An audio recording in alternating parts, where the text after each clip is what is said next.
I'm gonna definitely try to support the sister, but I think she's a little short on staff, so I think that's part of the problem. But she says just keep on calling.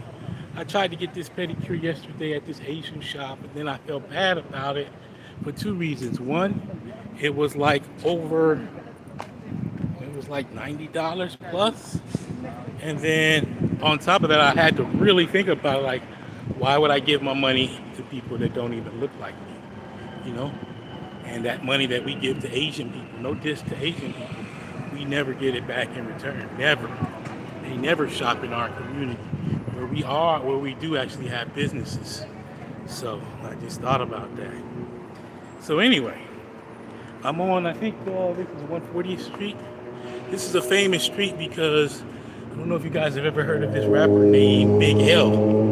This young man that was on par with Jay-Z, probably one of the greatest lyricists ever.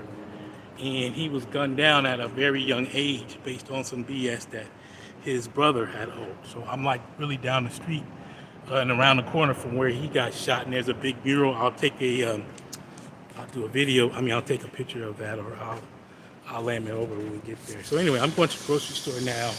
Really looking forward to getting out of this heat. Really looking to support my black community and my black people. And also, I want people to really understand that we're not kings and queens. We're actually gods and goddesses. That's my thing. So a king and queen like rules over other people, whereas a god, you rule over yourself. And you can control certain things through your own energy and your own spirit. So anyway, feeling good right now. So glad to be out of the Bronx. Probably need to do a video on the Bronx sooner or later as well. I'm glad to be amongst my people. People actually speak and people actually give a damn, where I'm at. So Harlem isn't perfect, but it's still ours. We're barely holding on to it.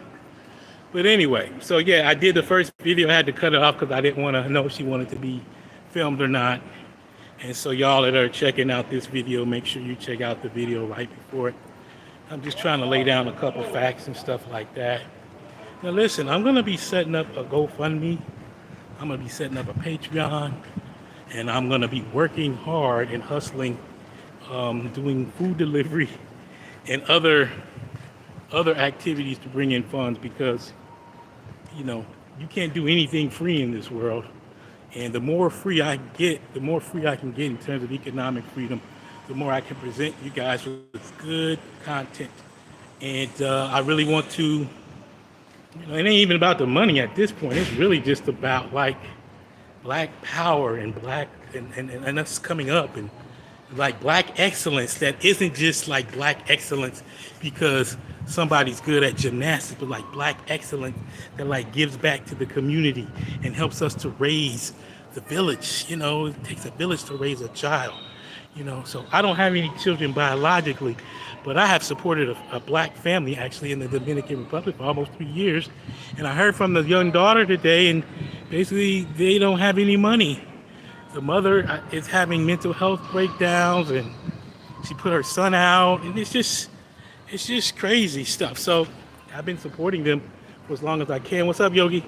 Because I have a good heart, and I went through the same thing as a child myself, not having a father figure.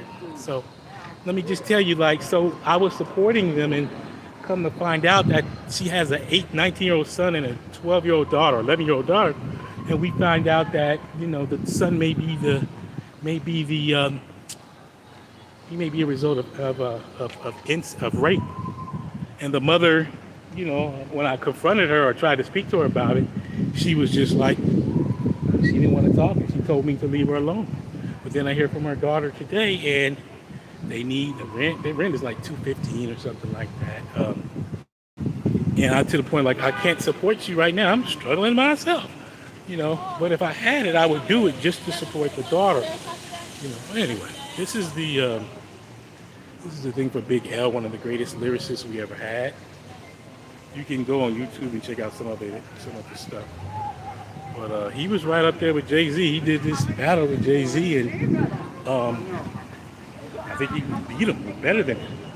And then I'm not gonna do a total tour today, but right over here is where the Savoy, stopping at the Savoy, big jazz band place is right over there where you see the trees and the blue sign. Maybe I can go by there as well, make this content more interesting. And right down the street, 2 blocks down the street, is where the original Cotton Club was. This is why I'm so happy where I live, because there's so much history here.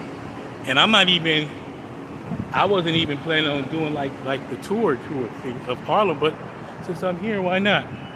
So I'm on Lenox Avenue, better known as Malcolm X Boulevard. When I moved here 23 years ago, I guess, I felt so at home, like walking down a street named after Malcolm X and finding a Marcus Garvey Boulevard. It was so dope.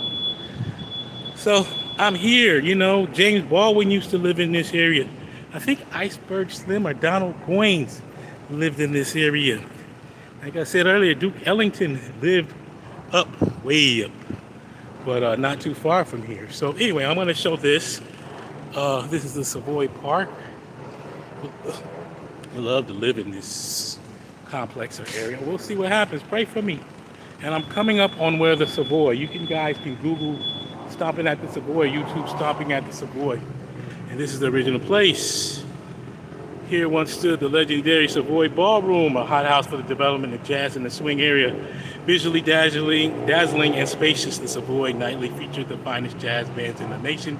And this house included such famous orchestra as Fess Williams, Chick Webb, and Teddy Hill.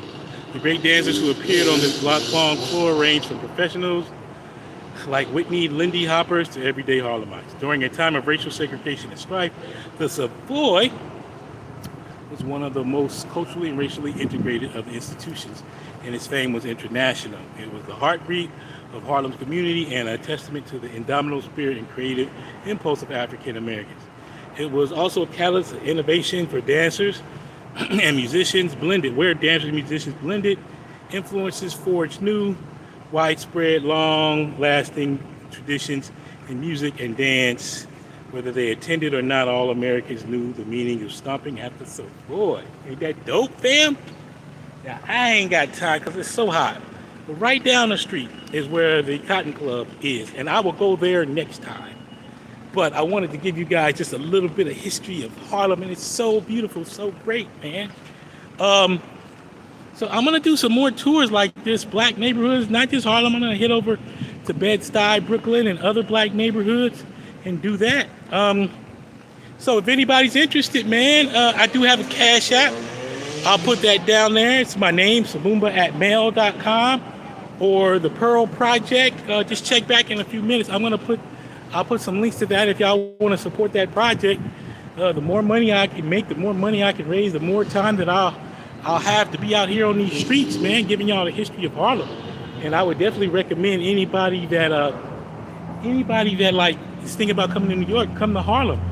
Harlem is where it's at. All the history, all the culture, man. I just showed you just a little bit today, Anyway, thank you guys for watching. Whoever watched, let me see if I can try to stretch this out to 10 minutes. I was always told to do a video that lasts at least 10 minutes.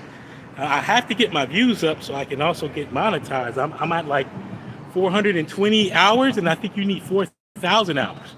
I've calculated it wrong.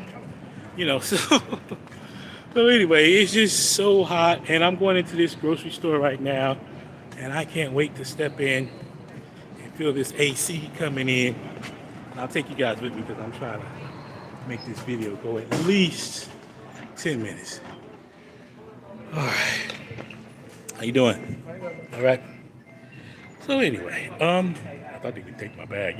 Sometimes you come in the stores and they take your bag, but it may have been helpful. So I ain't gonna tell y'all what because I don't know if I'm gonna eat anything healthy, but I can just chill in this store for a little bit until I get to the room. But anyway, thank you guys for watching. I'm coming up on my 10 minutes now. I'll probably do another live stream tonight. I got so much on my mind. I just showed you just a little peek of Harlem. I'll be showing you more. Definitely, I hope that you guys enjoyed it. Check back in a few minutes. I'm gonna put down my, I guess I can put some of it down now. Okay, do I have any? Okay. So anyway, Um, okay, so anyway, I see a message from Yogi. Okay, looking forward to your call tonight. And you guys have a great night. Thank you so much. Thank you. Love you. Peace.